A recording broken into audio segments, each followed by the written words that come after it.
Na koprski Bonifiki je potekal med tednom pokalni finale, tokrat pa še finale prvenstva in boj za drugo mesto. Koper je doma pričakal nogometaše Rudarja. Prva akcija tekme za Koprčane, dolga žoga Vasje Simčiča, na pravem mestu pa Jaka Štromajer, ki je premagal vratarja Velenja za 1:0. Napaka v obrambi Rudarja, Štromajer pa je bil najhitrejši in prehitel velenjsko obrambo ter popeljal Kanadčko prednost 1:0. Potem akcija za Velenjčane, poskušal je Ivan Firer, tokrat ni bil najbolj natančen.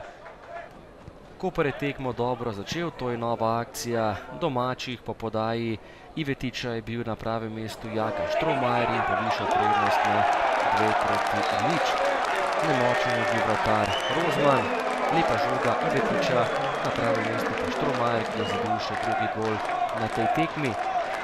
Skupno še 8. gol tega nogometaša, ki je Koprčane okrepil v tem drugem delu prvenstva. Ni bilo nedovoljenega položaja, Štromajer pa je povišal prednost.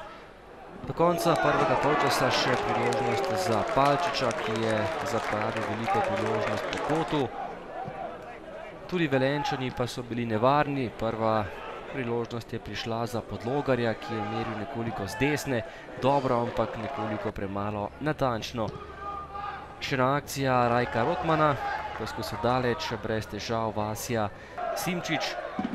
In potem še enkrat Rajko Rotman, tudi tokrat daleč, spet na pravem mestu domači vratar. Drugi polčas in takoj povišanje prednosti za nogometaše Kopra. Štromajer je bil sam pred vrati, zabil še tretji gol v mrežo Velenjčanov, hat-trick Štromajerja in še 9. gol v tem drugem delu prvenstva.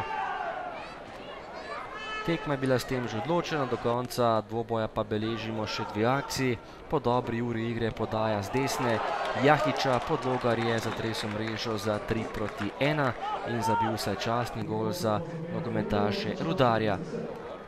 Tudi Matej Podlogar je bil dobro razpoložen v drugem delu prvenstva, skupno je letos zabil 7 golov.